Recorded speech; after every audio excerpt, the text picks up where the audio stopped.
What is going on, everybody? Welcome to episode 35 of the Dorks Next Door podcast. Yes, we are finally back. We finally got a smooth start to our podcast. First time in a long time. Hopefully everything goes smooth throughout the entire show. But thank you guys so much for joining us, whether you're listening to this on iTunes, Google Play, or SoundCloud.com, or if you join us live every Tuesday as we do our podcast live on our YouTube channel, Dorks Next Door. Make sure you check that out, give that a follow, a subscribe, everything else, like, comment, share, whatever you got to do, just do it. Make sure you hit us up. You can hit us up on Twitter, but we'll do all of that towards the end. It's been a big week. It's been kind of a slow week that we need. We've had, 2 weeks back-to-back that have just been absolutely, chaotic.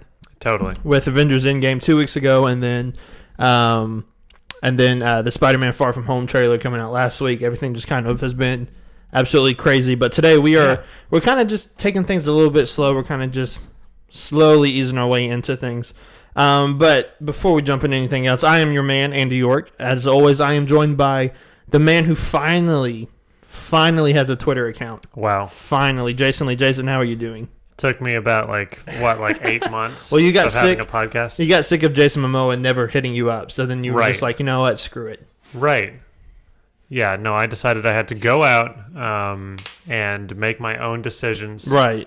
I can't depend on one man, one Aquaman, to save me, to get me into the world of Twitter. So I took our rebranding as an opportunity to create kind of a rebrand for yourself. Right.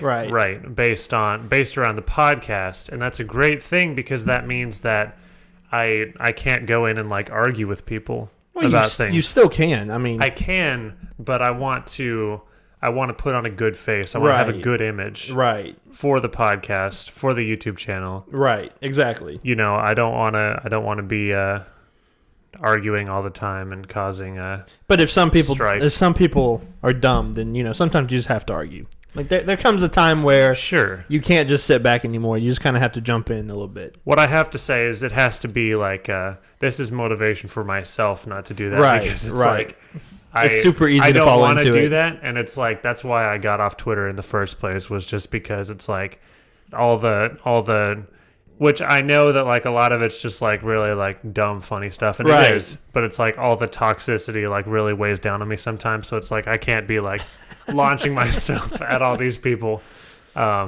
which is very easy to do. Right. Very easy to do, especially when they're saying something that's just false, and it's well, that's not true, and then you get yourself in the hot water. So that's what I'm not going to do. It's been very hard to kind of sit back with some of the Avengers Endgame stuff and Game of Thrones stuff. It's been kind of hard to just kind of sit back. Because Endgame is about time travel, and people don't understand or don't listen to the movie, and therefore they get confused by it. Right, which is fine if you want to just enjoy it on a certain level. Right. If you want to enjoy it on a certain casual level. But if you want to if you're trying to understand it, then it's they answer not all of the questions, but 95% of the questions they answer in the movie. Yeah. So yeah, and most kind of an awkward middle ground. And the other ones that they don't kind of are common sense that people just kind of overlook at times. Mm-hmm. Yes, if you want to see a good Twitter fight, if you want to see somebody just kind of go at people, follow Gump on Twitter. He likes to attack people sometimes. Cool. I don't think I've done it yet. At least on our YouTube channel or on our podcast account. Right. On my personal account, I've gone after several people. Oh yeah. I've been told to kill myself several times on that. So yeah, people are crazy. People are dumb. Anyways, moving on from that. So we will finally plug Jason's Twitter at the end of the episode, so you got to stick with us throughout the entire episode to get it. Exciting. Very exciting. We are in very exciting times now. But before we go into anything else, before we jump into what we have to talk about today, what are you into this week, Jason? I am into something that I've been into for a really, really long time, and that is Minecraft, because I don't have anything new to talk about as usual, so I'm going to talk about something really old, which is Minecraft. But me and my wife finally downloaded the latest update and got a bunch of new stuff that I didn't even know existed in Minecraft. And I'm like, holy crap. So that's most of what we did today because it's my day off. And on my first day off, I have like Tuesdays and Wednesdays off. So Tuesday is my crash day. Yeah. And I just don't really do anything on Tuesdays, right, except for come here and do this. So that's most of what we did today was just like build stuff on Minecraft, and we were like, oh my gosh, like there's all this new stuff that we didn't know existed. Right. And it was a lot of fun. See, I haven't played Minecraft in God knows when. It's been a long time since I played Minecraft. And I used to play on like the iPad, but it was like my mom's iPad, and I didn't tell her that I actually bought the full game, and so like she got really like pissed off and deleted it really quickly. So that did not work very well. But yeah, we had to quickly retcon that. Mm-hmm. So what I'm into this week actually is what I've been into the last 4 weeks, 5 weeks, 3 weeks, something like that. Mm-hmm. That is Game of Thrones. We are Game of Thrones episode 5, and oh boy, did it stir up some controversy. I heard about it. I don't really know anything about Game of Thrones, but I heard about what happened. It was a little rough. I didn't hate it as much as everyone else hated it. You usually don't. I normally don't. I stay positive. That's a good thing. I try to stay positive. But like right afterwards, right after I watched it, I was like, I really don't know how I feel about it. It's one of those of like, I don't know if I hated it. I don't know if I loved it. I'm having trouble with the camera. Just give me a sec. There we go. I don't know if I hated it. I don't know if I loved it. I was just kind of like right in the middle. And so, it was all right. A lot of people didn't like the way they went, which I totally understand. Right. I totally get it. But I mean, you kind of have to take it for what it is, It's kind of the same thing of like with The Last Jedi. Like a lot of people didn't like the way the character directions went. A lot of people hated on it for reasons, but then there was a lot of like unnecessary like hate towards it as well, which I feel like this episode kind of got that as well. I personally enjoyed most of the episode. It was classic Game of Thrones if you didn't really know what was going to happen, and it was kind of like all over the place at the same time. You didn't really know what was going to happen, but yet it was still like it still worked, and I still really really enjoyed it. I liked a lot of people don't like the season so far. Like a lot of people hate the season. Oh yeah. I don't think it's by any stretch of the imagination, it's not their best season, but I don't think it's as bad as everyone is saying it is. Now, it's not perfect. There's a lot of issues with it. They kind of wasted a couple characters, especially if I'm not going to go into spoilers, but especially if two people are actually dead the way they died, I'd actually be very upset with how they died. But other than that, it's been fun. Like it's the last season. They're kind of going all out with it. You can tell it's rushed. I mean, they're only doing 6 episodes, and so I feel like they had a lot more planned. But with only 6 episodes, I feel like they're just kind of like, all right, we got to get these out. Then we got to like throw everything kind of together, cut some things out. So I kind of get that feeling a little bit, but it's not been too bad. Don't have time to edit out our Starbucks cups. That was funny. I actually really thought that was funny. Yeah. So yeah, it's been aight. It's just been aight. That's fine. I do agree with Gump though. Justice for Tyrion. Good Lord, they have destroyed that man's character. Oh really? Yes. Good. Ooh, it's been rough.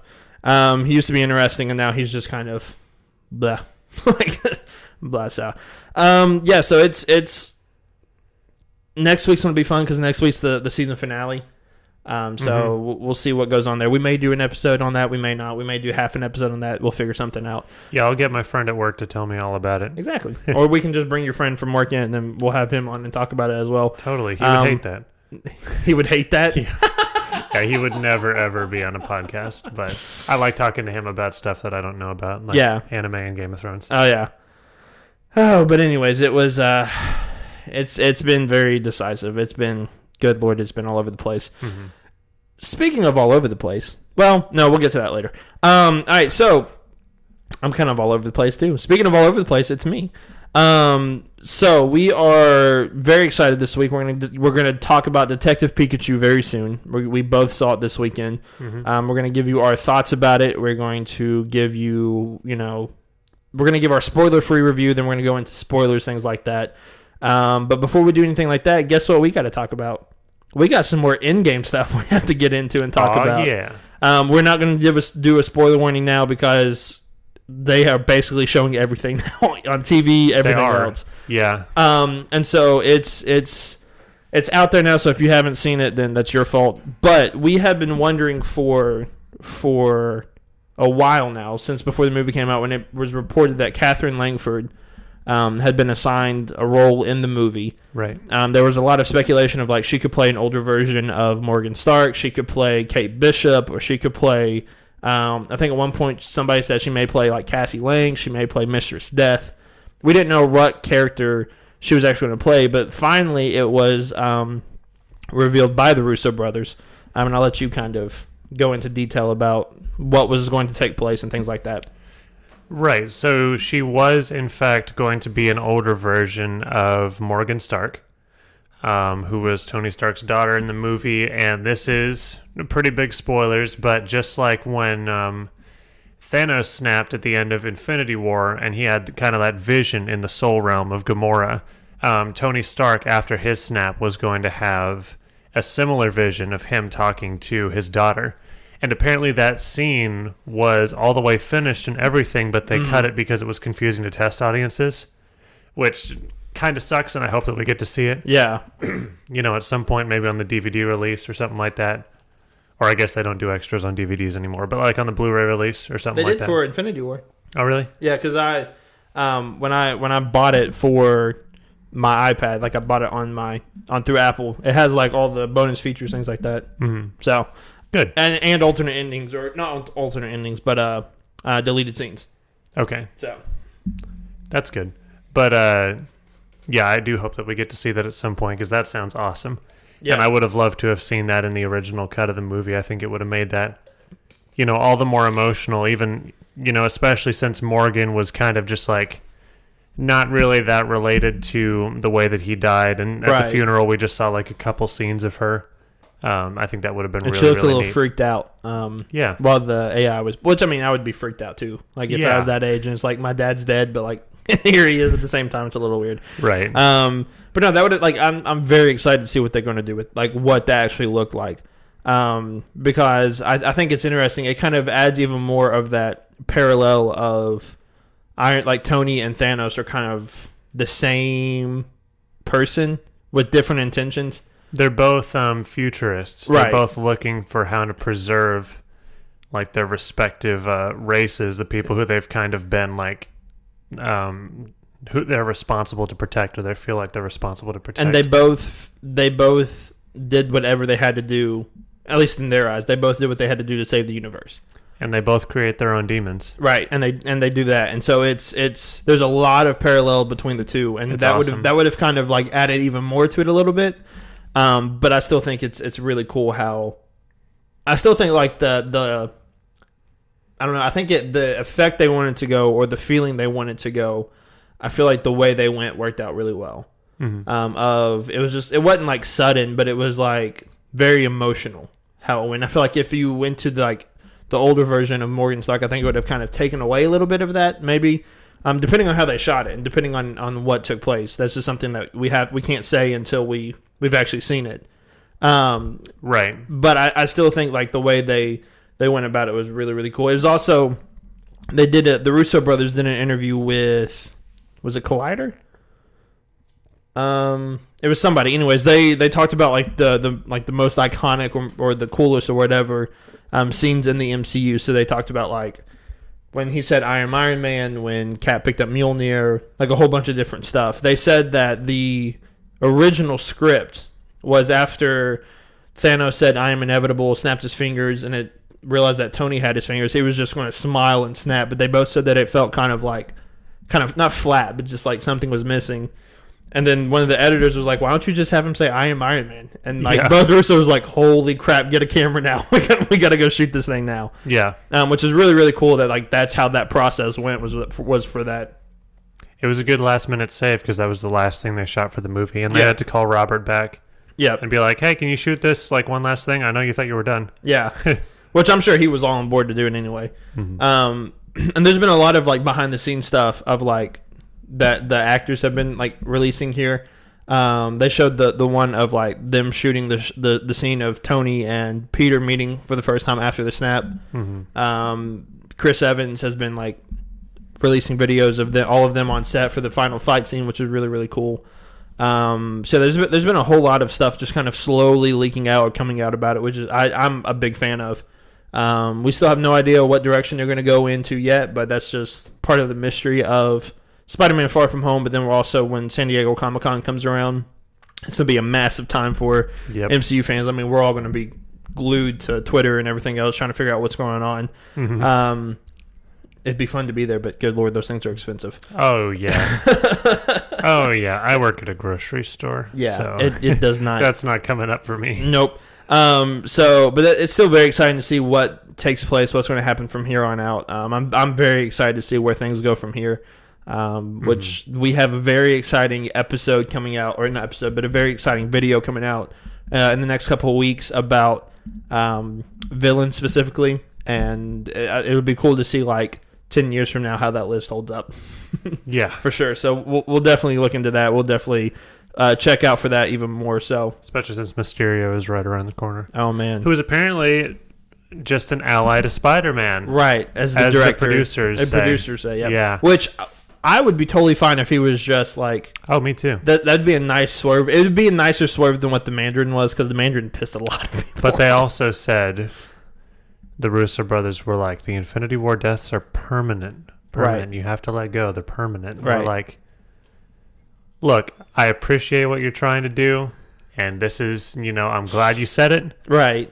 But it's just not true. Which, the deaths before the snap were pretty much permanent. They were. Except for Gamora. The deaths were technically permanent. She was technically permanent, but they kind of found a way around it. Vision's dead. Vision's not coming back. Until the Disney Plus show. Right. Heimdall's dead. Poor Heimdall. Yeah. And then this version of Loki is dead, which is sad. Yes. So I like how they kind of like loopholed like every death other than Heimdall. Yeah. They're like, Heimdall's just dead. Yeah. He's just poor Heimdall. I liked Heimdall too. Like, I thought he was pretty cool. Yeah. He was one of the best parts of Thor 2. He was the best part of Thor 2. Well, Loki was in Thor 2. Oh yeah. Duh. Yeah. There was Loki and Heimdall, and the one part where Loki turns into Captain America, and that's the movie. That was great. There's your movie. So it was the best three like characters in that movie was Loki, Heimdall, and Captain America. Right. And the post-credit scene was great. The post-credit scene where Sif and the Warriors 3 go up to the Collector and give him the Reality Stone, that was such a cool setup for Guardians. Oh yeah. That was really cool. Yeah, so it was that movie. It's amazing. I need to go back and watch it now after seeing Endgame and just seeing like how important that movie actually was.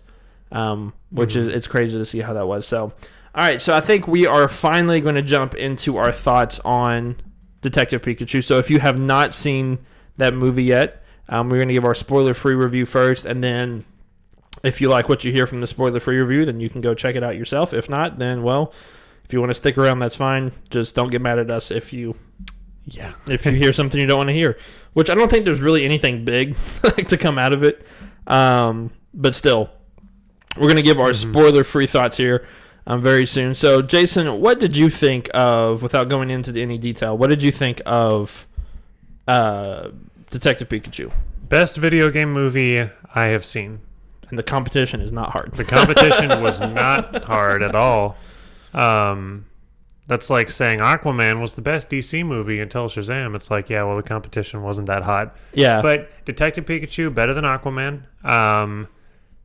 It's not perfect. And there's like a lot of stuff that I don't really care about, but there was a lot of great stuff, namely Ryan Reynolds as Detective Pikachu. If he wasn't in the movie, it would be terrible. Yeah. And that's not to the movie's like discredit or anything. I think that was just a super solid casting. And it's just anything automatically gets better because Ryan Reynolds is in it. I mean, that's even true for like Wolverine Origin, of like, if he wasn't in it, then that movie would have really, really sucked even more. Oh yeah. Because I went back and watched that movie the other day, and I was like, yeah, Ryan Reynolds and Hugh Jackman were the only two that like did anything in this movie and was like any type of entertaining at all. Right. Which is very, sad for them. But sometimes there's just one central presence that holds an entire movie together. Right, yeah, and that was definitely him, and he's done that in several movies. I liked the main character in Detective Pikachu, too. He wasn't, like, annoying or anything. I thought most of the other human characters were just kind of like, whatever. But the main character was pretty cool. He was the only one that I cared about at all. Right. And then the Pokemon, the best part of the movie was the Pokemon looked really cool, I think. Apart from Ryan Reynolds, apart from the Pikachu character.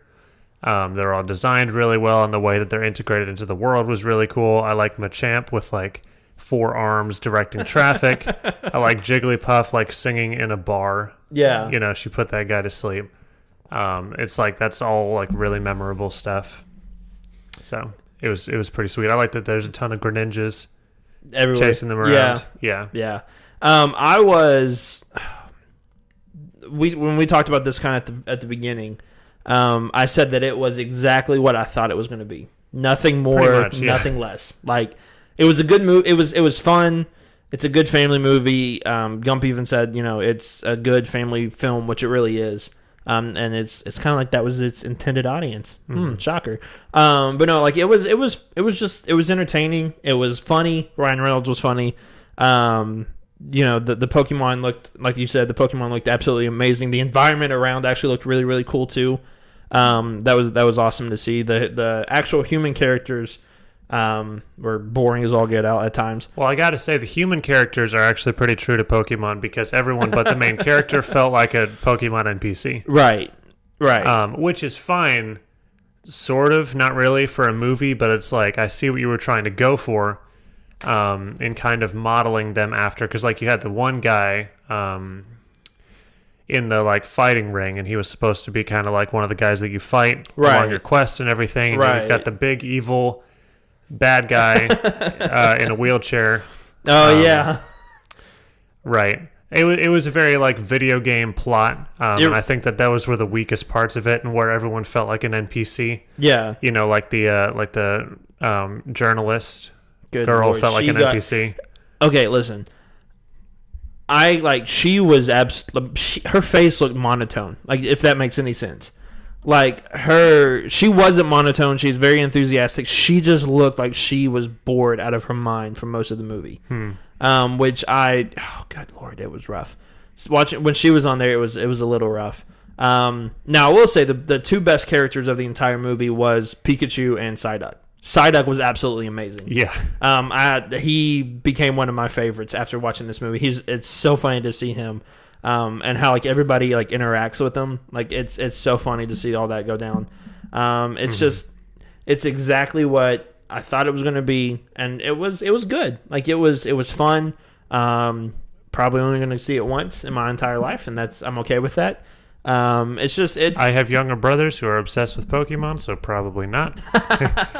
But I'll say this, it's a good starter film if they want to do more Pokemon movies.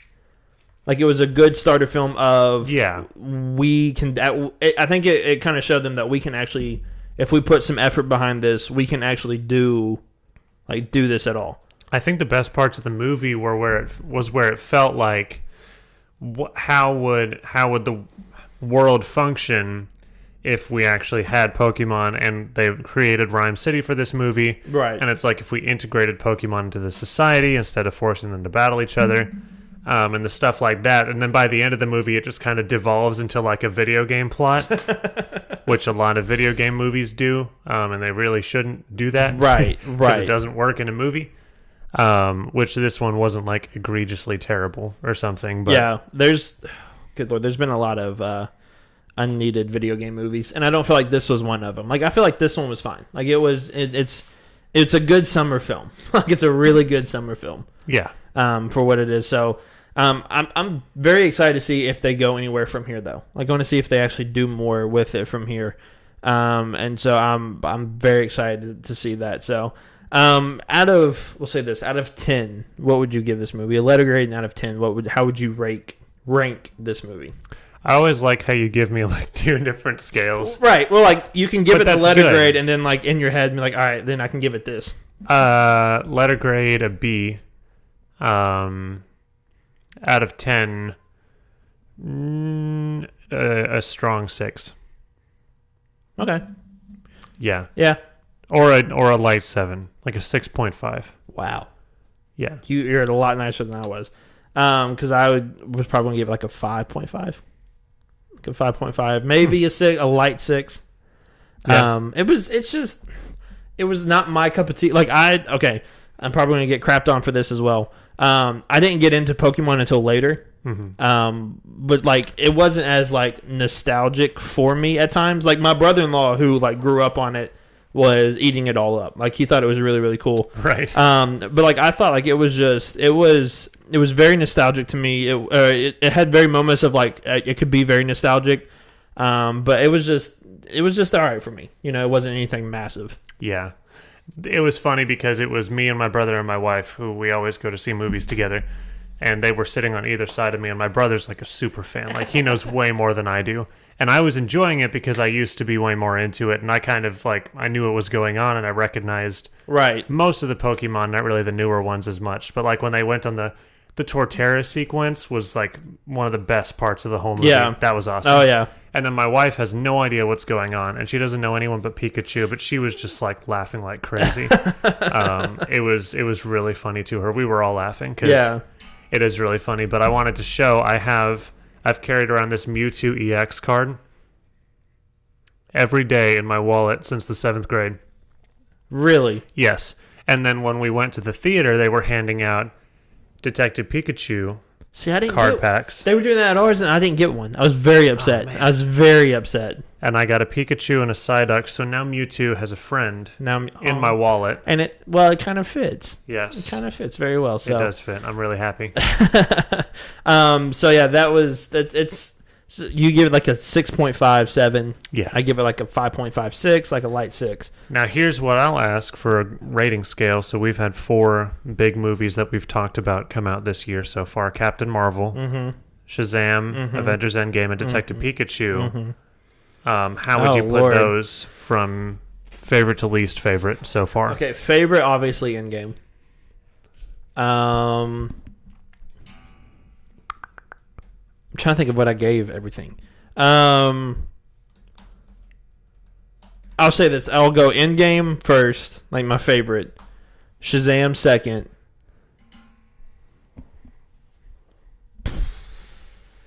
The other two are kind of like the same. I'll go Detective Pikachu third, and then Captain Marvel fourth. Yeah, that'd be me too. Yeah, but like 3 and 4 are like neck and neck. Like they're super close. They're kind of close, yeah. But yeah, so it's. I'd say that Detective Pikachu, coming from a realm of video game movies, surprised me more, and Captain Marvel let me down more, so I'm inclined to put it below Detective Pikachu. For what Detective Pikachu was, it worked, and it gets up. Captain Marvel has already been like there are 20 other films before it. That had kind of already laid the foundation. So like if Captain Marvel was like the first one to come out, then maybe it might be a little different. But since it's like not as it's less than we've come to expect. Exactly. And so I think that kind of like hinders it a little bit. Right. So I definitely would agree with that. So all right, you ready to talk spoilers? Yes. We're going to jump into spoiler territory now. So if you haven't seen this movie, then if you don't want to hear anything, you need to get out. I feel bad for saying this. I feel like a spoiler warning for Detective Pikachu is just inherently, it carries less weight than an Avengers spoiler warning. It really does, but I still it feels weird to be saying spoilers for like Detective Pikachu. It does. But it's going to be a big movie. So right. So we don't want to ruin it for you. It's a movie. I'll say this. It's a movie you definitely want to see in theaters. It's one of those that like the crowd interaction was probably one of my favorite parts of it because when Pokemon would pop up, you would always hear like, "Aww," or something like that. So it was very, very interesting to see that. So our theater was cracking up. Yeah, ours was too. Ours was laughing. My sister was dying laughing the whole time, and she's like never seen anything Pokemon before. Right, but I think it's just like that's a testament to who Ryan Reynolds is and like his humor. It fits so well. It's great it's a great movie. Equally for Pokemon fans as for just casual people who are just like, yeah, I know Pokemon, and then you go to see it and just if you just want to have a good time laughing at something and not really think about it too hard, then this is solid. Like this is a good movie. Yeah. So we are definitely in spoiler territory now. So we're going to discuss. We want to hear your thoughts in the chat. We'll talk to the chat as well during this time. Just kind of go back and forth. So is there anything specific? We're not going to go like scene by scene. We're not going to do that. But is there anything specific that you like wanted to talk about with this movie? Besides like the twist at the end that you didn't really see coming, but I kind of saw coming, that type of thing.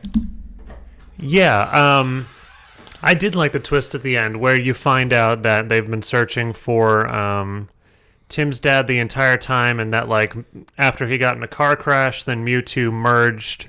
Right. He merged Tim's dad.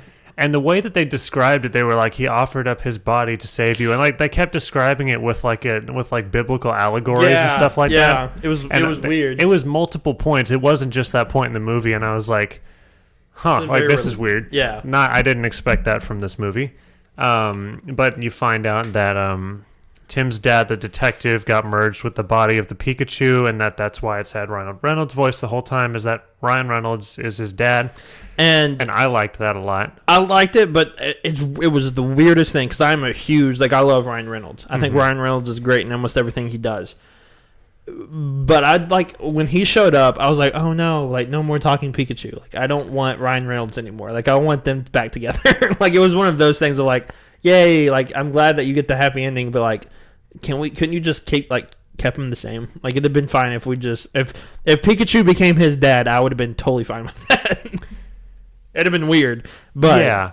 And my brother and my wife both said the same thing, and I was just kind of I don't really mind it. I mean, we still get Ryan Reynolds, right? And it's not like they're making Detective Pikachu too, but we still get Ryan Reynolds, and we still have a cute Pikachu.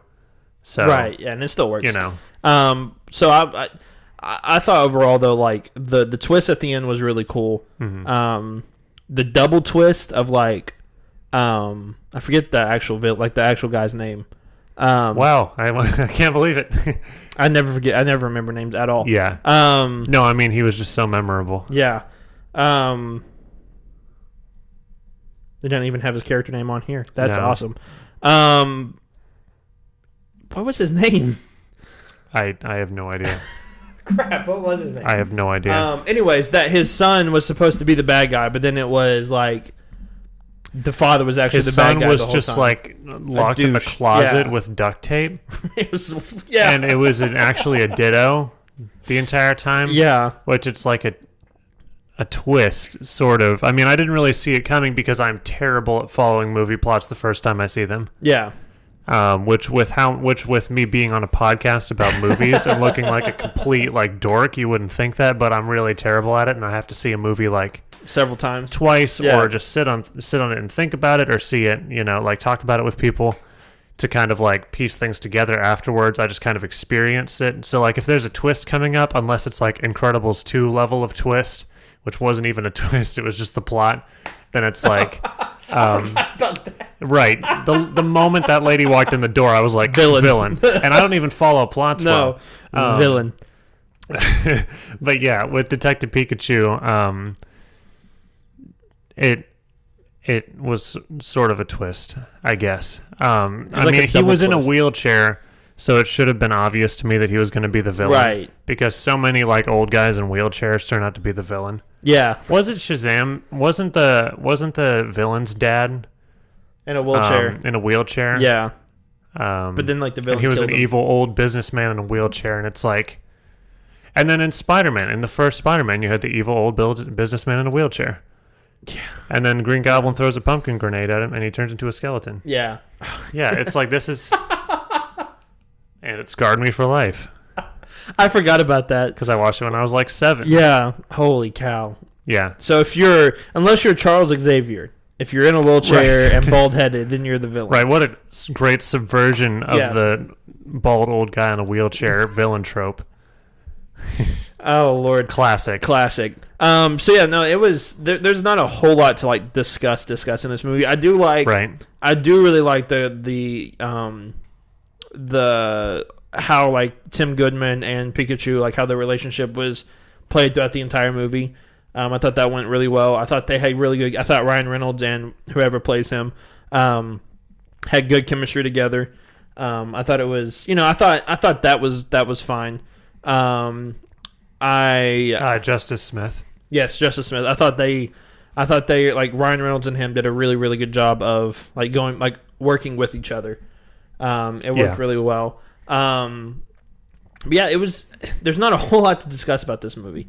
What were some of the things that you really enjoyed about this? I saw in the chat, and I got to agree with it. I like that Mewtwo wasn't a villain. Yes.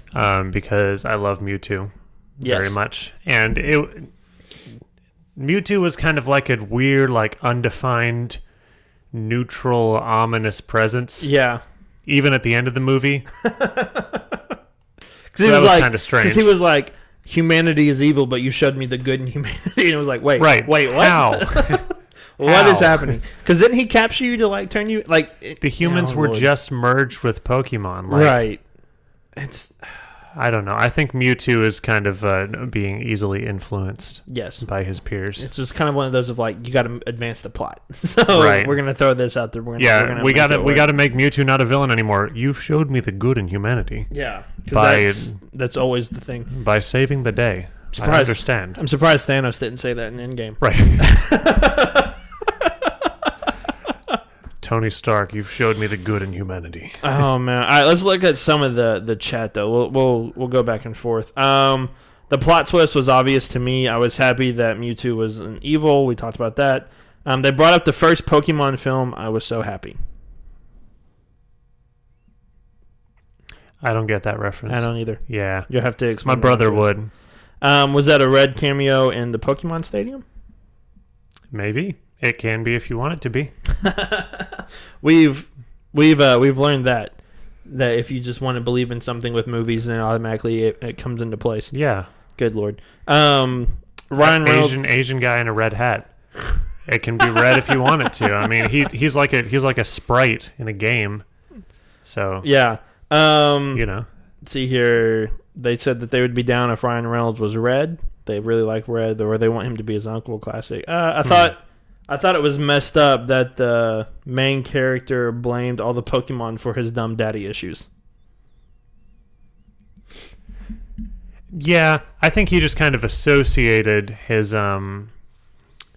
Pokemon catching days and his Pokemon obsession with his dad. Yeah. So then when his dad left, I mean, I agree, but I think it was more of an association instead of a blame. It wasn't you're the reason that my dad died. Yeah, well, he goes on to say, well, I guess that is true because I think he blamed Mewtwo. I don't remember. As I said, I'm terrible at following plots, so I should just stop. He said, "Daddy wants to work. How dare you? Daddy doesn't want to stay where Mommy was when she died. How dare you?" So they're trying to make at the beginning, they're trying to make the dads look bad. Right. And it turns out... in a classic subversion, it's Ryan Reynolds, so he's fine. He's fine. He's always a good guy. Right. Even when you give him Deadpool with Cyclops eyes and we tape his mouth shut. And he now has Wolverine's ability, but with his swords. And yeah, that's so smart. Just teleport for no reason. I think they were high when they wrote that. I honestly think they were high when they shot that movie. Right. Liev Schreiber was cool as Sabretooth, though, in that movie. Yeah. Yeah, he was cooler than the first X-Men Sabretooth. I don't even remember do you remember that? I do Here, not. You keep talking and I'll look it up. I'll show you. All right. He looks so cool. Let's see here. Nico said that scene when they were both crying after they thought the dad was dead kind of got me. Yes, that was very emotional. That was actually very sad. Here we go. Oh, I remember. Oh, no. He looks like a part of Pantera. Oh, he looks awful. Oh, I'm not even going to acknowledge that. I'm just going to keep on moving. Yeah. Nico also said Tim resented Pokemon because he spent time dreaming about being a Pokemon master instead of spending time with his mom. Yes, okay. That makes sense. That makes very, very, very sense. Gump said Ryan Reynolds can do no wrong. I totally agree with that. Ryan Reynolds was the best part of every movie he's ever been in. Ryan Reynolds can do... Well, Green Lantern is a pretty major sin, but he atoned for it at the end of Deadpool 2 when he shot himself in the head for trying for doing Green Lantern. But Ryan Reynolds wasn't the issue with Green Lantern, though. No, I mean, he was terrible in it, but he wasn't the issue with it. He was the best in that bad situation, if that makes any sense at all. Sure. Kind of the same way like X-Men Wolverine, like the origin movie. Yeah. He was the best in that bad situation. Because any movie with Will.i.am in it is good Lord. Yeah, that was so cool. Like when he showed up, I was like, "Oh, he's in this movie! Yay! Yeah. This is gonna be not good at all." Oh Lord, that's so rough. But I will say, I am, and I'm trying to be very, very positive about several different movies that look awful. Not awful, but like don't look the best. So like, this one actually looked good from the trailer, and it like lived up to the hype. I'll say it lived up to the hype because the hype wasn't set very, very, very high. Right. I really hope the same thing is true with Sonic. I really hope that Sonic delivers. Because I think you can compare these two because they're video game movies. And so I really, really, really hope that Sonic can somewhat deliver on actually being presentable and not terrible. Because I will say... We gotta have a conversation about Sonic, apparently. Why? I have no hope. I have some zero hope. I have some hope because of Jim Carrey. For he gives me hope. Absolute dumpster fire. He gives me hope. That it looks like. He gives me hope. I will be, you know how you are the Age of Ultron apologist? I will be a Sonic apologist. I know Nico is that as well, but we're going to band together and we're going to be Sonic apologists because I want it to be good. Like, I want it to be good. Yeah. I don't... I'll say this. I have more hope for Sonic than I do Dark Phoenix. I have a lot more hope for Sonic than I do Dark Phoenix. I can't even say that. Are you serious? Yes. I don't know if it's gonna be that bad. Totally serious, especially after seeing the trailer. Here's my relationship with Sonic. We'll swerve off of Detective Pikachu for a second, and we'll talk about Sonic, and we'll get those views, because that's what everyone is talking about, is Sonic. I need to throw it in the description. Hang on. Right. Detective Pikachu and Sonic. Yeah, we'll do an in-depth Sonic episode later. Yes, we will. Once we have no more ideas. Let's see. My relationship with Sonic. I played Sonic Advance on the Game Boy. Yep. Probably more than almost any other video game I've ever played. Yep. That game is amazing, and that's all I knew about Sonic from the ages of like 8 to like 15. And then I started reading the Sonic Archie comics because I was into Star Wars and all these other like circles of things by that point. And it was just something that I enjoyed, and I'd check them out from the library and go home and read them. And I enjoyed those, even if some of them were really weird. Yeah. You got to follow on Twitter the Archie Sonic Out of Context. I will follow them for sure. Oh my gosh. Like, there's so much weird stuff in that. But I enjoyed those comics. Now, if I went back and read them now... Probably not. I don't know what they would be like. Probably wouldn't like them as much as I did. I don't like most Sonic games. I especially don't like... I don't know if I like any 3D Sonic game. I don't know if I've played any of the 3D Sonic games. But, let's see. I like the classic Sonic from the 90s. I'm too much of a Sonic purist. Like a Star Wars purist. I'm not one of those, but like... Only original trilogy, I'm like, only Sonic 1, Sonic 2, Sonic and Knuckles, Sonic Advance, like, only old stuff, 2D, things like that. Generations was decent. Colors was decent. What was the other one? Oh, Sonic Mania. We have that on the Switch, and that game's awesome. Yeah. But it's like, really, when I think about Sonic, I think about the internet fandom of Sonic. Which is like the most entertaining internet fandom ever. Is that the one with like the little kid that like is screaming his head off? Have you seen that one? Oh, I love it. Yeah. Sammy Classic Sonic fan. Yeah. When will you realize that your actions have consequences? Just the best ever. Let's see. We're going to go to Google right now, and we're going to search Andy the Hedgehog, and we're going to see what comes up on DeviantArt. Okay. Because everyone likes to make Sonic OCs. Well, while you do that, let me give my side of the spectrum. Uh-huh. I like you did, I grew up playing the Sonic games, and I love the Sonic games as well. I was a big fan as well of the, I don't know if you ever played it, but the Mario and Sonic at the Olympic Games on the Wii. I played it a little bit. I played the crap out of that game. I'm a big Knuckles guy. I absolutely love Knuckles. I really hope that this movie actually does something, because I think it would be good for it if it does. I know a lot of people don't have hope for it. I know, like, the trailer looked awful. I don't even say the trailer looked awful. I know Sonic looked awful, because I laughed at the end when it talked about having Sonic in the bag, and the lady was like, "You have your kid in the bag?" He said, "No, it's not my kid." It's like, that part got me to laugh. Like, that was funny. I'd say the trailer looked awful. I'm trying to be positive, and I'm trying to be... I know. No, and that's fine. Right. Like, we don't disagree on a whole lot of things, right. So this is good. This is good. I want it to be at least somewhat presentable, and I want it to be somewhat to where it's not like... I don't want it to hit, like, Venom levels, or I don't want it to hit, like, what was Super Mario Brothers, the movie? Remember that movie? That god-awful movie? Yeah. I don't want it to be anything like that. Like, I want it to be somewhat presentable, and I think it might be because of Jim Carrey, because of some of the actors. I think they might be somewhat of the saving grace in this movie. I'm not going to say it's like going to be the best movie of all time. I'm happy if it's like a 4 out of 10. I think it's a success if it's a 4 out of 10, because the way it was looking was like 1 out of 10, if that. I'd say it would be a mind-blowing success if it was a 4 out of 10. Right, exactly. But like, I want it to be at least something somewhere in that range, somewhere in that ballpark. Yeah, we'll have to see on that. We'll definitely have to see. I don't know. I think that it's just such an easily memeable trailer, because all of the jokes and it's the all easy of target. It made itself a perfectly easy target. All of the jokes, all of the action, all of the VFX, everything, especially Sonic's design. And using Gangsta's Paradise, I liked it. You were just asking for it, and they know perfectly what they're doing. They know that Sonic has a huge fan base, and they know that Sonic has a huge base of like haters. Right. Which I wouldn't call myself a Sonic hater, but I hate most of Sonic, so maybe I am. But I also ironically appreciate it for the memes, like Garfield.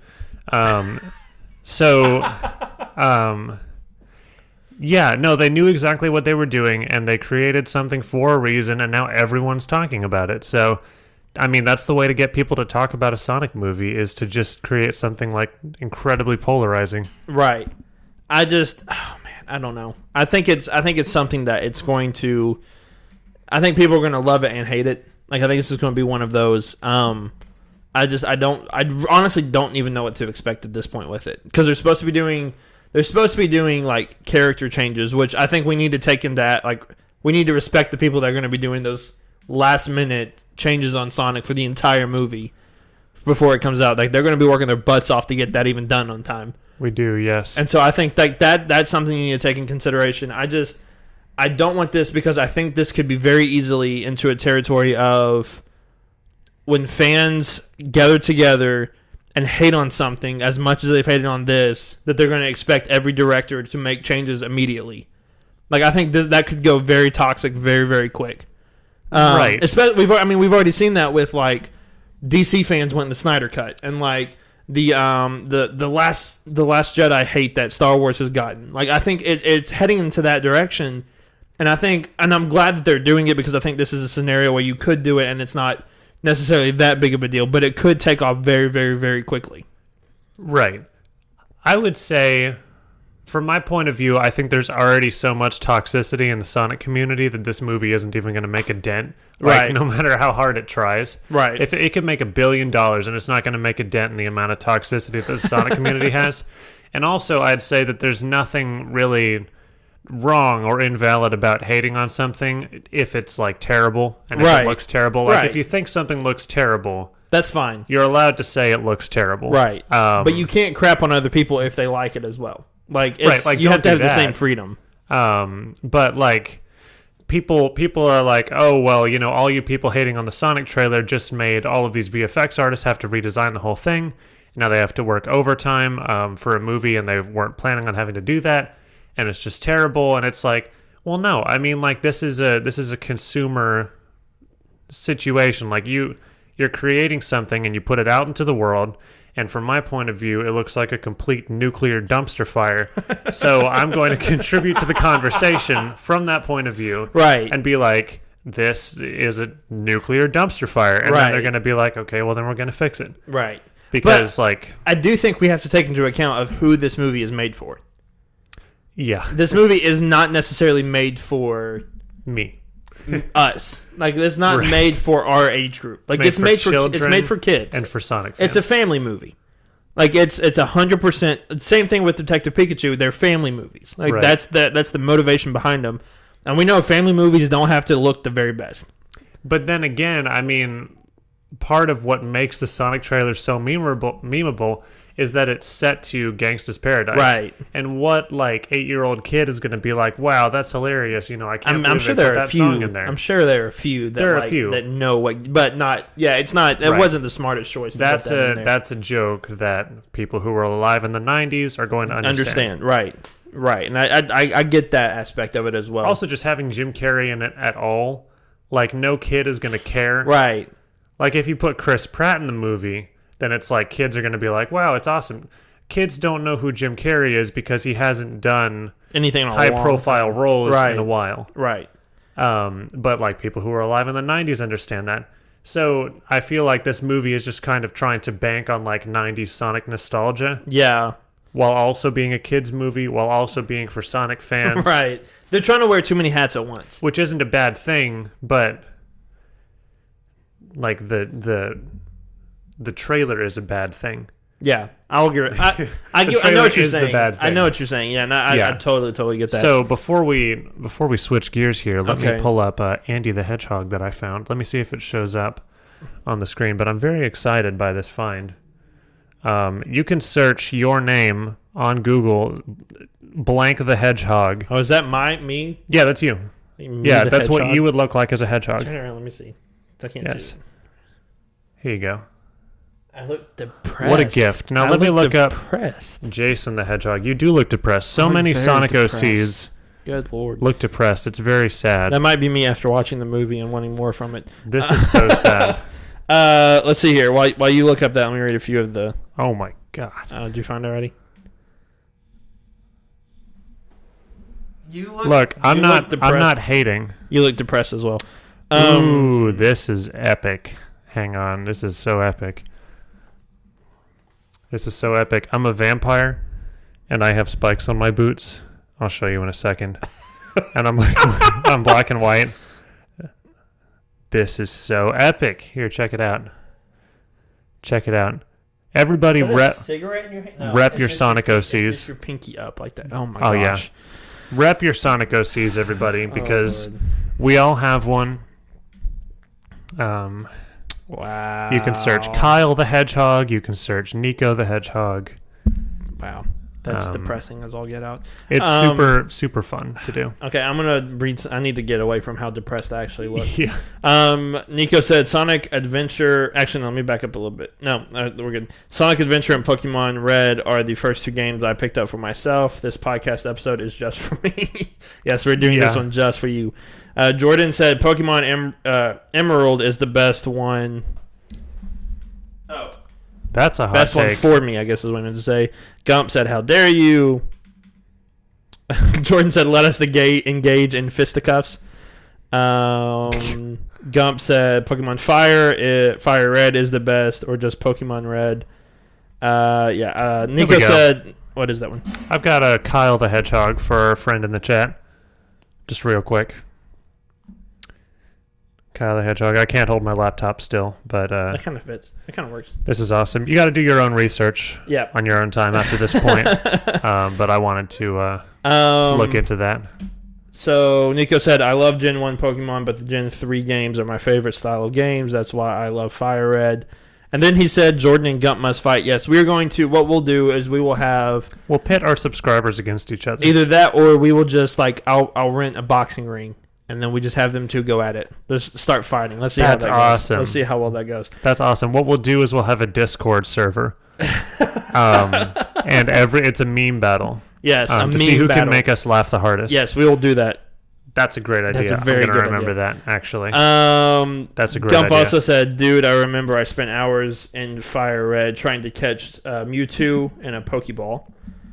And then Nico said, I hope those animators are getting paid overtime. They definitely should be getting paid overtime if they are still working on this movie at this late into development. Yeah. Like, they deserve overtime. And then he said, but can we all agree that there needs to be chili dogs? Of course. Of You course. cannot have Garfield, course. lasagna, Sonic, chili dogs. You have to have chili dogs. There's no question. Oh, Lord. Not a question. And then Nico also said, in stores this Christmas, Jason the Hedgehog. I would go see that movie.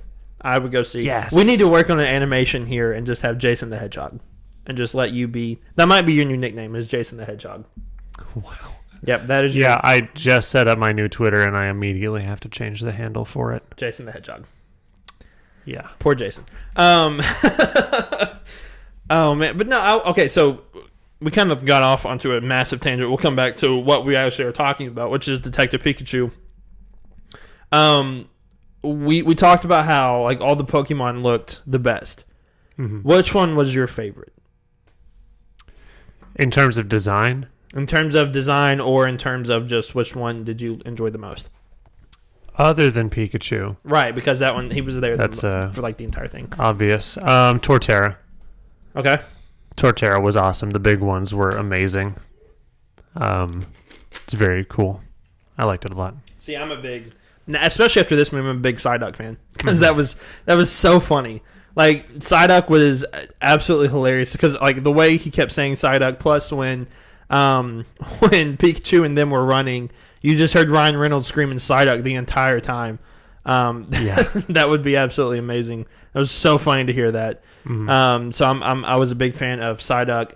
I thought Mewtwo looked awesome as well. Even though he was very confusing at times. Yeah. Which is that's fine. So yeah, I was. It was. We said this several times. It's exactly what it was. Nothing more. Nothing less. It didn't blow us away, but it was like, yeah, that was a good time. Like I had fun. Mm-hmm. I had fun watching that, which is all you really needed about it. You didn't really need it to be anything more than just that. Nico said, Agreed. I would love to sing the theme for Jason the Hedgehog, the animated series. Do it. Me Yes. too. Yes, you too. Me too. Yep, you guys just come up with the theme. Jason the Hedgehog. Oh, wow. Wow. Wow. And like he would just talk like very completely deadpan, completely monotone. Right. He would sound like Eeyore from Winnie the Pooh. I don't even have any powers. Your power is you run slow. That's your power. Yeah, I just hang out at the base and eat everyone's food. And just browse Reddit all day.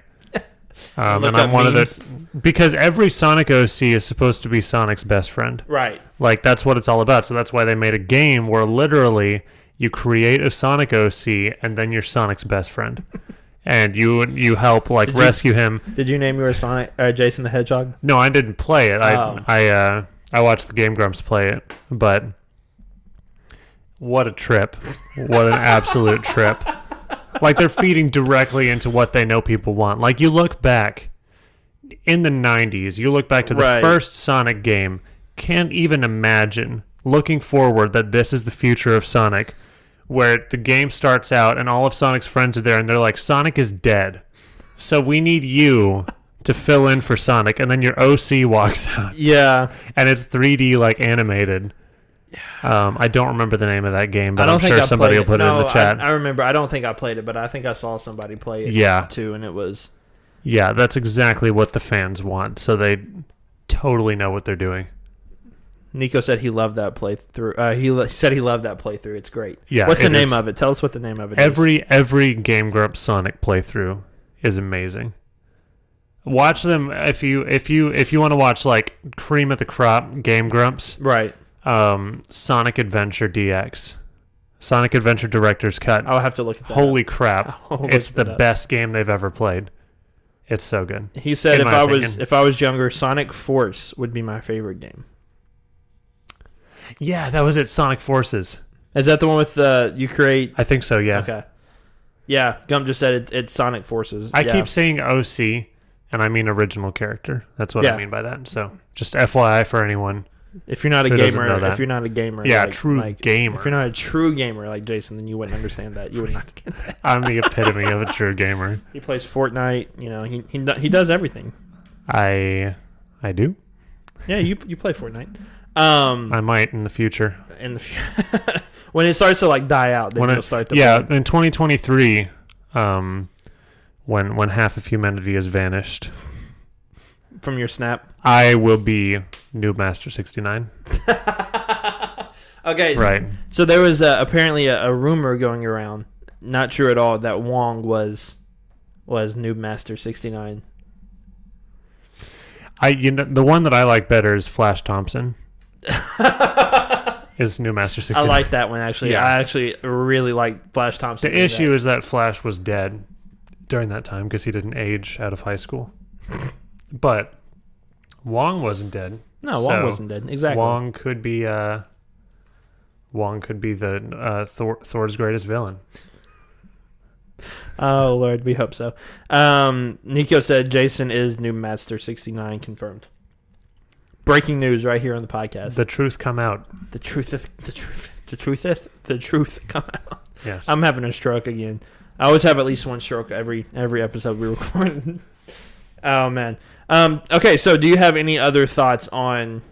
I almost said Avengers Endgame. Do you have any other thoughts on Detective Pikachu? Not really. It was enjoyable. Would you recommend watch? Okay, if you had to do it in like a style like this of, watch it in theater, buy the DVD, or theater. We'll do theater, Redbox, or Netflix, or just on TV. We'll just do those four. So like, or don't watch it, Yeah. At Redbox. So about second. Yeah. Okay.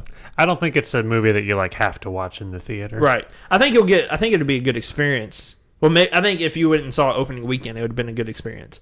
I think if you go see any movie on opening weekend, I think you'll have a better experience than if you wait till later on. That depends on what movie it is and what kind of. Well, like okay, if you prefer loud crowds, right? Yeah. And it depends on the movie. I think I want a loud crowd for Dark Phoenix just so I could get through it. But that's just me. Need people to suffer with you. Oh Lord. But I went and saw Venom on opening weekend, and that crowd was actually not bad. It made the movie experience a little bit better. Perfect film. Oh boy. But yeah, I think we both thoroughly enjoyed it. You said Redbox. I would probably say Redbox as well. Mm-hmm. I'd say Redbox. At this point, just wait till Redbox. But it's a good movie. You'll enjoy it. It's a good family movie. No, and I'm not saying don't go see it in theaters if you're interested, but just my personal recommendation, a light 7 out of 10, Redbox. Gum says he is not watching Dark Phoenix. Nobody would blame you. Nobody would blame you. I'm going to I might not be it either. It might be another Venom situation where you watch it and then you come on the podcast and tell me about it. Nico said there was no crowd. Okay, when I say there was a crowd when I went and saw Venom, it was like me and like 6 other dudes in the theater. That was about it. Which, I mean, it did make like $800 million, so...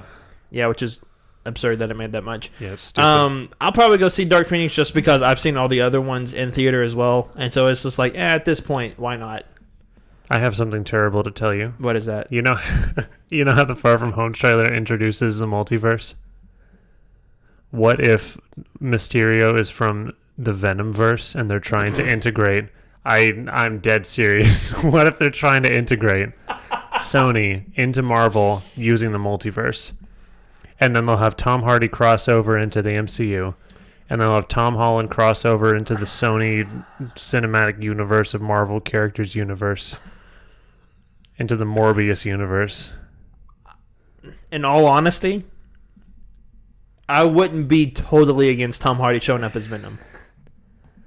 Because I think if you put him in the MCU atmosphere and if Sony does not do anything with the movie, if Sony lets Kevin Feige and them actually take control of the movie, then I would not be necessarily against it.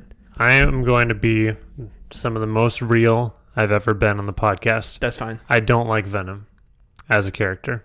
Like, even in the comics, you don't like him? Not really. Okay. I don't outright dislike him. I don't care about Venom. Right. And I actively dislike Tom Hardy's Venom.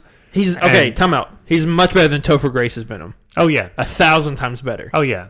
Totally. That's part of the reason why, it's not like, I don't need to see Venom in the MCU. Like, I don't need to see, just like when we were talking about this, I was talking about this with Nico and Gump. I don't need to see Magneto in the MCU. Like, I don't need to see them in the MCU. If they show up in the MCU, great. That's awesome. That's cool if they're done right. Mm-hmm. So, like, if they want to integrate, if they want to do it and they do it the right way, then I'm totally fine with it. I think I'd be okay with it. There are a few different Spider-Man concepts which I don't want to see in the MCU, and Right. Venom is literally the biggest one. Other than Carnage, which Carnage is like the farthest. Because I don't think Venom and Carnage really fit in the MCU. Not at all. Like, with like the way that the MCU is going. Like, Norman Osborn fits perfectly in the MCU. Yes. Vulture fits perfectly in the MCU. Mysterio fits perfectly in the MCU. My other favorite. Like, I don't think what's her name? Black Cat. I don't think she fits in the MCU. Totally not. But like, I think there are some MCU villain or some Spider-Man villains that fit, some that don't. But that doesn't mean that they necessarily wouldn't work in some cases. Like, we've seen a lot worse villains in the MCU than Venom. I don't want to say that it outright would not work. I don't even think I want it to work, to be completely honest, because I don't want to see that Sony MCU integration. I don't want to necessarily see it either, unless it means that, like, Marvel has full control over all of these characters. I'm hoping that Apple buys out Sony soon so that we can get the rights to Spider-Man back. Yes. Because it's really worrying. Because now all the Fox characters are back, and I have a lot of faith in them. Right. And now the biggest pressing rights issue. Wow. Biggest pressing rights issue. Yeah, I'm having a stroke because I'm so mad about Venom. Is Spider-Man and the fact that he's still controlled by Sony, who has no idea what they're doing, and they've never had any idea what they're doing with Spider-Man. Right. And I actively do not want to see Sony Universe integration with the MCU. I don't even want it to be a multiverse. I don't want to have to think about Sony when I'm watching Spider-Man Far From Home. No, I'll give you that. I agree with that. I don't think I would be like guns ablazing against it. Yeah. Unless it like completely failed, which it has a very, very good chance of completely failing. I still trust Kevin Feige, right? And I know that he does not want that to happen, right? Which is like a very good thing. And I think if he doesn't want it, then Marvel and Disney aren't going to force it. But the issue is that Sony could force it because they still have the rights to Spider-Man, and there's really no good reason for them to give that up because they're making a ton of money off of it, right? So they can kind of strong-arm Kevin Feige into doing what they want him to do. And that's kind of an exaggeration. And I think that Kevin Feige and the heads at Sony have a good relationship. Right. And hopefully things will work out in our favor. You don't think Sony's that dumb, though, to think that like people actually want to see Tom Hardy's Venom in the MCU, do you? It made $800 million. Right, but like Justice League made like money as well, and like Justice League was complete crap. Well, that made $600 million, and it made the lowest out of any DC movie so far. Right. I think that, I mean, if Man of Steel had made $800 million, then they would be like, complete blast off in the DC direction. Yeah. Okay, so how much did Homecoming make? Less than Venom, I believe. Are you serious? Totally. Let's see. Oh, that's not good. Spider-Man Homecoming. Wow, my voice just shook. I'm just so terrified of Venom. He's going to come get me for saying bad things. Let's see. Spider-Man Homecoming. Worldwide box office. $880 million. That's Venom. Homecoming? Yes. Venom. Worldwide box office. 855. Spider-Man edges him out barely. Okay. I truly think though that Far From Home is going to make more. I think Far From Home could make $1 billion. Me too. Yeah. Depending on how they handle it, depending on how they handle the Tony Stark stuff, and the word of mouth. I think people are really I think it's going to have a massive opening weekend because I think people want to see where the MCU is going after Endgame, and I think that's something really big that Spider-Man: Far From Home has going for it. Right. And I don't think that even Sony wants to screw with that because Sony has to come to the realization of if Sony's the reason why all of this starts to fail and everybody starts to lose money, then there's going to be a lot of pissed off people at Sony. There will be. Sony is completely tone deaf when it comes to Spider-Man, and they don't. All they see is dollar signs with him. They actively refuse to understand. With the Amazing Spider-Man franchise, what they wanted to do was they were going to give multiple different Spider-Man characters like Venom and whatever their own entire trilogies. They were going to make way more than 3 Amazing Spider-Man movies. They wanted movies for Silver Sable and Black Cat and Jackpot and all of these characters that nobody gives a crap about. Jackpot. They wanted a Sinister Six movie. They had 25 different movies that were they were planning on greenlighting before the Amazing Spider-Man 2 crashed. Right. They have no idea what they're doing with Spider-Man. And they came out with Venom. And the reason that I hate Venom fundamentally more than maybe any other movie in 2018 is because people went to go see it. Because people love Venom. And I don't have a problem with people liking Venom. But when you go to see a terrible movie, you're supporting a terrible movie, even if it's just the price of a movie ticket. Which I'm not trying to say So you hate me for going to go see Venom? No, no, and I'm not trying to go on some crusade against people seeing terrible movies or anything.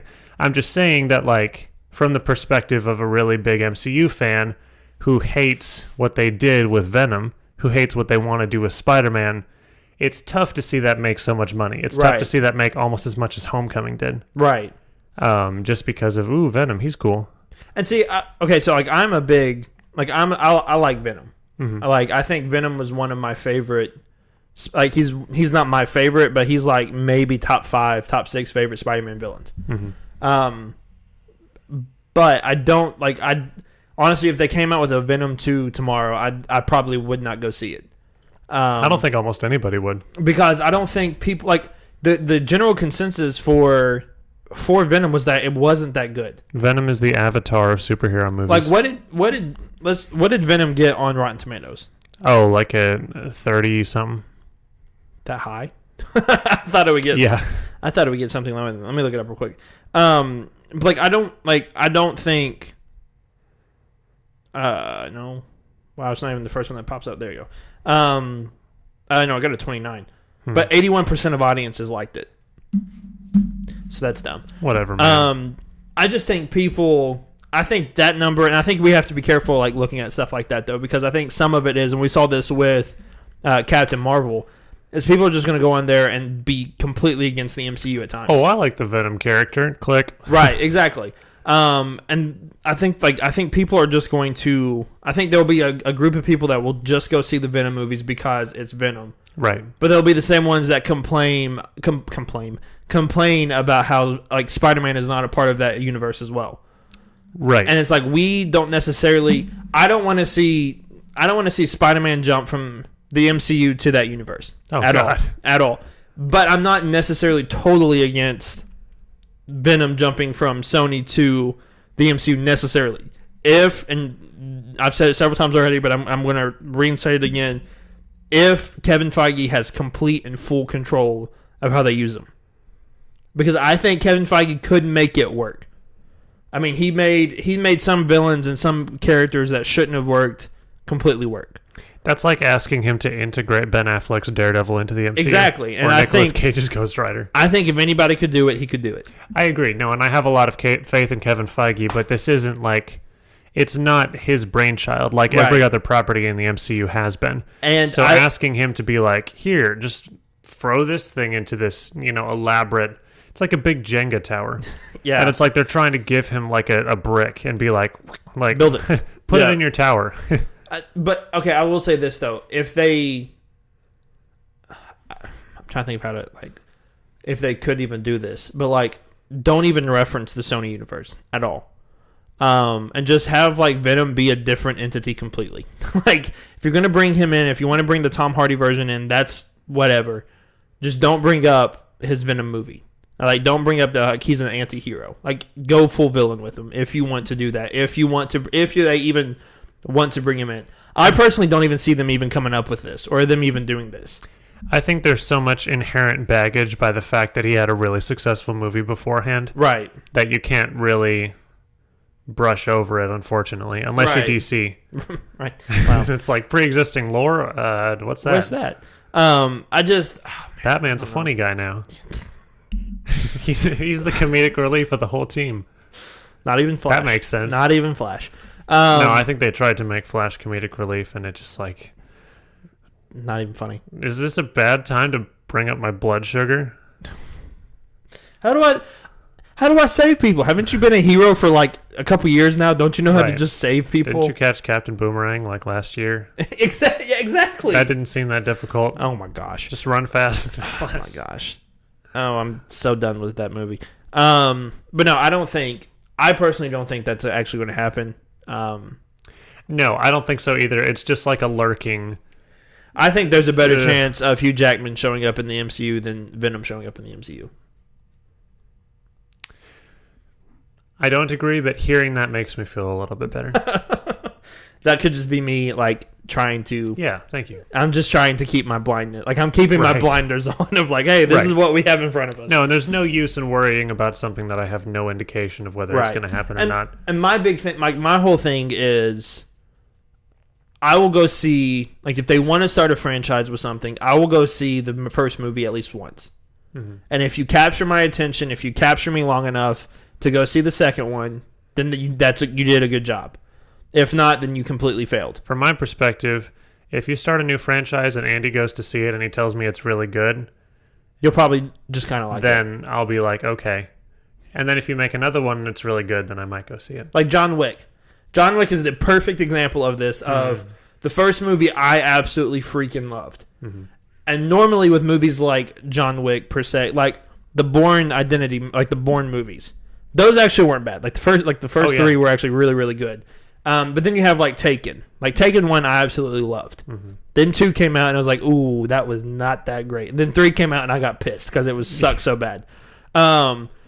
With John Wick, though, like the first John Wick was amazing. I absolutely loved it. The second John Wick came out and I was like, all right, I'm expecting this one to be a step down because these don't normally do that great. Holy crap, it was even better than the first one. The third one's sitting at a 95 right now on Rotten Tomatoes, and it hadn't even come out yet. Yeah, I haven't seen either of them, so I got to just watch all three at some point because they sound like they're totally like made for me. Yes, no, they are.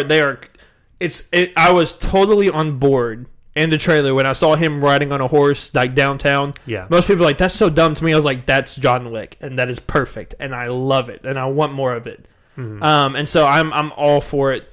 So like if a trilogy or if like a series can do that, then good for them. Venom did not capture my attention at all. Mm-hmm. I tried to stay. I remember when we did our episode on it. That was like one of our first episodes we did live. And I couldn't help you at all. No, but like I tried to stay as positive as I could about it.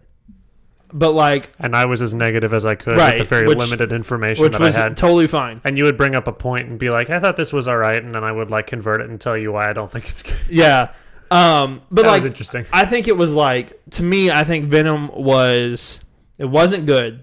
It wasn't bad, but it wasn't the worst superhero movie I've ever seen.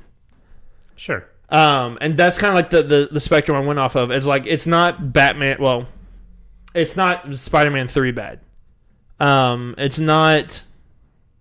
It's just, okay, I'll say this. Oof. It's just as bad as Batman and Robin. But that movie is funny. You'd put Spider-Man 3 below Batman and Robin? Yes, because Batman and Robin's actually funny. Well, it's okay. An entertainment It value, made it entertaining to me, at least. Spider-Man 3, I was bored throughout the entire freaking movie. Except when... I think we got to talk about Spider-Man 3. Except when Peter Parker came up and started doing the finger bang thing. And then I was like, all right, that's funny. But then everything else just kind of, oh, that movie is so bad. It's not good. It's not good. It's like a 5 out of 10 for me. We have to talk about Spider-Man 3. We do. because I got a lot of flack from Nico and Gump about how much I did not like that original, like Sam Raimi's Spider-Man. Yeah. Because I was like, the first one's not that great, which is valid. The second one's good. The third one completely sucked. No, I mean, I was saying that the flack that you got was valid. Oh yeah, no, because we talked about it before too. Because like Yeah. Spider-Man, like the first Spider-Man movie was like on your top 10, like all-time favorite, and I was Well, like, the second is. I think the first was like number. The first would be top 25. I think you had like number 12 or something like that, and I was like, yeah, mine's like probably 30 something. Like I did not like that movie at all. I even went back and watched it today, Really? and I cringed throughout most of it. Except for I do like how terrible with names. But he played Norman Osborn. I thought Willem Dafoe was the best part of the entire movie. Maybe. Tobey Maguire sucked. I hate Tobey Maguire. I've never liked a Tobey Maguire movie. I still don't like a Tobey Maguire movie. Oh gosh. What Tobey Maguire movies are there outside of Spider-Man? I don't even remember the name of it. I've seen one or two, and they reminded me of how bad of an actor he actually is. I would be like the leader of like the Tobey Maguire hate club. I'm glad that we're on YouTube because now I can make faces at all of your hot takes. Exactly. And people can see. He was in The Great Gatsby and he sucked in that movie. Oh, I want to see that. It's a good movie, but he sucked in it. He's in The Boss Baby. Wow. And when I heard his voice, I hated that movie instantly. Never going to see that. He's in but Cats some great and Dogs. memes, though. Screw that guy. So yeah, he's not really in anything. He's a nobody, and he sucks at acting, and that's why. So yeah, I'm not a big Tobey Maguire fan. The Hayden Christensen of superhero movies. Except for the movies that he appeared in were successful and good. Who did Hayden Christensen play? Oh, Anakin Skywalker. Oh yeah. Oh yeah. Yeah. Tobey Maguire is amazing, and you're testing our friendship. I have to agree. No, Tobey Maguire is trash. Hugest dork in the entire world, who Peter Parker is supposed to be, kind of. Now, with Tom Holland, I agree Tom Holland is far better. I will give you this. Okay, I will give you this. As Peter Parker, he does an okay job. He does a good enough job. Right. Spider-Man, he sucks. He's not that good of a Spider-Man. He's not really convincing as like a cooler, quippier Spider-Man. I don't even see him like doing all the action. Like he just doesn't fit Spider-Man for me. But as like a dorky like 60s, 70s Spider-Man, he fits. Totally. He fits, yeah. And I'll say this about Andrew Garfield. He was like just barely okay as Spider-Man. Like he got the quippy part of like Spider-Man kind of down. Spider-Man, Andrew Garfield was pretty solid. Peter Parker, he sucked. Yes. He was so like you've got two sides of a coin. Right, and then you have Tom Holland in the middle who is a really good Peter Parker and a really good Spider-Man better at both than both of them. Exactly. I'm sending Bonesaw after you. I want to see Bonesaw in the MCU so bad. Did your husband make it for you? That was a good quip. Oh man, but like I don't know. I guess I'm just like that guy that does not like the original. No, there are a lot of people like that, which is fine because like I even think like because I've even said like the second Spider-Man movie is good. Like I like the second Spider-Man movie mainly because of Doc Ock, but I think Tobey Maguire is okay in that movie. Like he's passable in that movie. The best thing about the original Spider-Man movies, and this is a really big tangent that we're going on, and I forgot what we were originally talking about. Detective Pikachu, but that's fine. I think we were talking about Sonic. No, we were talking about how Venom was going to be a part of the MCU. Oh, Venom, right, that was it. Yeah, but this is a very long rabbit trail. The best thing about those original Raimi Spider-Man movies is the presentation. And the way that they're shot and the way that they look visually is just amazing. And just like the pure like look of them is nostalgic. And the way that they capture so much heart and so much charm. And that's something that Homecoming doesn't have going for it. It's not bad. But I'd say even for MCU standards, the visual presentation isn't that great. Right. But I'd say like from the music to the visuals to the directing, like everything about those original Spider-Man movies from a filmmaking perspective is super solid. Right. And then you've got like crazy wacky comic book stuff with a huge heart to it. You've got terrible performances from almost everybody. And it's just awesome. Like it's a fun fest. I will say this. And it's part of the reason why I liked Aquaman, and I have to give this, like, the Spider-Man trilogy credit, is that it knows what it is, and it doesn't take itself too seriously. That's a big part of it, yeah. And I appreciate that. That's why I like the second one. That's why the first one is just kind of like, it's because the thing I love the most about the first one, like, there's not a lot, but the thing I love the most about the first one is that it feels like a comic book movie because it is one. Mm-hmm. And, like, William Dafoe is a big part of that because he is such a comic book villain in that movie. Yeah. That I love it. That's my favorite part of that is him. Except for in Aquaman where he's just like, Aquaman, your mother died a very long time ago, and I'm sorry I'm telling you this right now. And then Teenage Aquaman is like, What? Yeah. You're saying my mom died? That scene is so awesome. It's so cool. Willem Dafoe is the worst part of Aquaman. He is, but he's so the best part of the first Spider-Man movie. Right. And so, I appreciate and I like the fact that they went full comic book with it. Oh, yeah. And that's, like, my favorite part of the Sam Raimi Spider-Man movies. It's just, Tobey Maguire didn't work for me. I forget who even plays MJ. She was... Kirsten Dunst. She sucked. She was awful. She, like, I remember because I watched, like, when I was watching it today, the last part of the movie where they're at Uncle Ben's grave and they're, like, hugging and she tells him I love you and things like that. I'm like, you're terrible. Like, this is not good acting at all. Like, you are struggling to get through this. And so, like, I just don't think that, like, the acting was that bad. But then again, they came out in, like, what, 2000? First one's 2002, I think. Yeah. And so, you had to take that into account, things like that. But still, it was like, it's okay. So it's something that's just kind of like a low-stakes, fun comic book adventure from the perspective of Peter Parker. And Homecoming is something that's so deeply integrated. Even though it's a lower-stakes adventure, it's so deeply integrated. It comes off the heels of Civil War. Right. And the next thing you know, Spider-Man's flying into space, fighting Thanos, and then he dies. And it's like, Homecoming, you just try to have him fight like Vulture or something like that.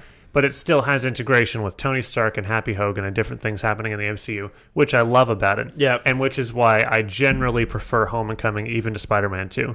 Yeah. It's just kind of a toss-up for me, and it sort of depends on the day which one I like better. And they're basically on equal standing. But for that reason, I really, really appreciate Homecoming. Everyone talked about Ant-Man and the Wasp like it was pure unburdened fun, which, first of all, wasn't that fun from an Ant-Man fan perspective. Not really. Second of all, it came off the heels of Infinity War, where half the cast died. Right. So there's an entire looming presence because it's connected to the MCU, because you know what's going to happen. When is it going to happen? Probably the post-credit scene, and then it does. There's this entire looming sense of dread from the last movie that's established. It's like if you had Empire Strikes Back and then, like, you had a random spin-off about, like, R2-D2 or something. Right. And you just tried to make it, like, a super fun, happy adventure. Right. But then, like, you have to get back to the events of Empire Strikes Back. That didn't really make any sense. It made more sense. No, I know what you mean. I know what you're coming at, though, yeah. Even though the consequences of Infinity War are, like, way more dire than Empire, Spider-Man is literally just that pure unburdened fun that people were talking about Ant-Man and the Wasp. Right. Because it's not connected to anything. It's just a story about Spider-Man in New York doing Spider-Man things. Don't have to worry about anybody else. Don't have to worry about Venom, Tom Hardy. Don't have to worry about Morbius. Oh, Lord. It's just a trilogy, of movies about a guy. Yeah. Which, and it kind of goes back to, like, it knows what it is. It just, I think the last one left such a bad taste in my mouth that, like, the last one is not good. Because here's the thing, like, the first one, like I said before, the first one to me is, and I owned all of these movies, or I didn't own the third one, but I owned the first one and the second one. Mm-hmm. So, like, I watched both of them a lot. And the first one was just okay. Like, to me, it was just okay. It was fine. It was fun. Like, William Dafoe was great. It did what it needed to do, whatever. The second one felt like a comic book movie, but it also felt like a real action movie at the same time, if you know what I mean. Yeah. And so, like, I was like, all right, the third one's going to be epic because we've got all of, like, we're going to have Spider-Man, we're going to have Venom, we're going to have Sandman, we're going to have, I don't even remember his name now. What did they call him, though? He's like the Green Goblin. New Goblin, something like that. So like we're gonna have all of these things again. Like it's going to be absolutely awesome to see. It's going to be cool to see. And then holy crap, it absolutely sucked. Here's a tip with third installments of superhero trilogies outside of the MCU. It's never epic. No. No. It is never. You were like, oh, it's going to be epic. It's never epic. It's another good example of that. One of the best trilogies of all time, The Dark Knight. The Dark Knight Rises was supposed to be this epic thing with X-Men Bane. Apocalypse. And it was like, oh, this The Dark Knight Rises is okay. Yeah, like it's. I'd give it a 6. I'd give it a 6. It's not probably the worst one in the trilogy, but that's just to how good the first two actually really are. Mm-hmm. Apocalypse was supposed to be this big epic movie, and holy crap, it was awful. X-Men: The Last Stand. Basically, any X-Men. Blade Trinity. Oh, man. The first Blade was good. Mm-hmm. I really liked the first Blade. Yeah, it was pretty good. The second Blade Superman 3. Never watched it. Batman Forever. Oh, I could keep going about superhero trilogies. Iron Man 3. How dare you? No, I liked Iron Man 3. Yeah. We've actually talked about that. And so it's just, I don't know, like to me, the Sam Raimi Spider-Man movies they're not for me. They're not my cup of tea. No, that's fair. The Amazing Spider-Man is definitely not my cup of tea either. No. And I don't want to make it sound like I hate Spider-Man. Spider-Man's one of my favorite characters of all time. Mm-hmm. He's not, it's like, a lot of people are like, if you ask them like who's the character that got you into comic books, it's either like Spider-Man, Batman, or like Superman or something like that. It's for me, the very first comic book I ever read was about Iron Man and Tony Stark. So like Iron Man's the one that got me super invested into comic books. So I don't have like as much of emotional tie as like people who like Spider-Man's the whole reason why they started watching these movies. But I still like Spider-Man is still one of my favorite characters. In the entire my dad MCU. showed me. My dad showed me the 70s Spider-Man cartoon, which was amazing. Yeah. And then Challenge of the Super Friends, which is Justice League, which is amazing. Yes. I love that show. DC as it should be. No, I'm just kidding. I'm not a Super Friends purist, but I came up with that term right now. Super Friends purist. Trademark it. But Spider-Man, and then I watched the Raimi movies before like any MCU stuff that I watched. But Captain America was probably the one that actually got me like into comics. Into like actual comic book reading. But, yeah, Spider-Man was a huge part of that. Yeah. And he was the first one that I really like loved. Well, see, like, and that's like when I first started reading Iron Man, then I like saw that, like, I saw Spider-Man. I was like, all right, let me, like, because when I was a kid, we didn't watch a whole lot of movies. Mm-hmm. Like, we didn't watch a whole lot of movies. So, like, me neither. But like, my brother was a big Spider-Man fan as well. And so, like, when he found out like I was reading comic books and things like that, he gave me some of his Spider-Man comics, and that's when I started reading that. And I was like, Spider-Man is a really, really cool character too. Mm-hmm. And so, like, they're both like some of my favorite characters in the MCU. So, like, I absolutely love Spider-Man. So I'm not trying to sound like I absolutely hate Spider-Man or whatever. It's just like the Raimi movies didn't work for me. The I don't even know who directed the Amazing Spider-Man movies. Mark Webb. You know how I remember that? How? Because his name is Webb. Oh gosh. With 2 B's. Mark Webb. That's why he did so bad. He didn't even know how to spell Webb. So like I don't know. Like, I'm just happy that we have the version of Spider-Man that we have now because it works so well. And I think if you took this outside of the MCU and he just kind of had his own trilogy, I think it would still work really, really well at the same time. Which is a big testament to everything. So I'm not hating on Spider-Man. It's just that the first, 3 Spider-Man Raimi movies were not for me at all. The second one is. I like the second one, but other than that, it was not that good.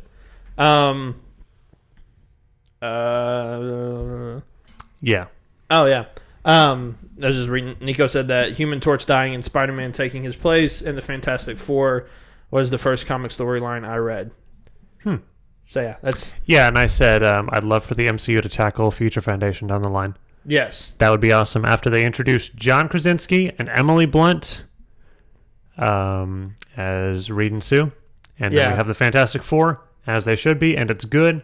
And John then Cena do Future Foundation down the line. John Cena has the thing? Yeah, totally. I love it so much. Such a great idea. Oh, Lord. Just like Jamie Foxx as Electro. Another great casting. Don't talk about that. Don't bring that up. Mark Webb also directed 500 Days of Summer, which is good. I've never seen 500 Days of Summer. Me neither. So I don't know if you're being sarcastic or if you're actually being real about that. That's the bad part about that. 5 Seconds of Summer. It's a band. Never mind. Yeah, it's a band. Yeah. It's a band. Not a big fan of it. I shouldn't have said it. It's a band. They're terrible. It's a band. I would love some Future Foundation stuff. Yeah, that would be super, super cool to see. So it would. We really got off on a tangent though about Spider-Man. So back to Sonic and Venom, my two Detective favorite characters. Pikachu.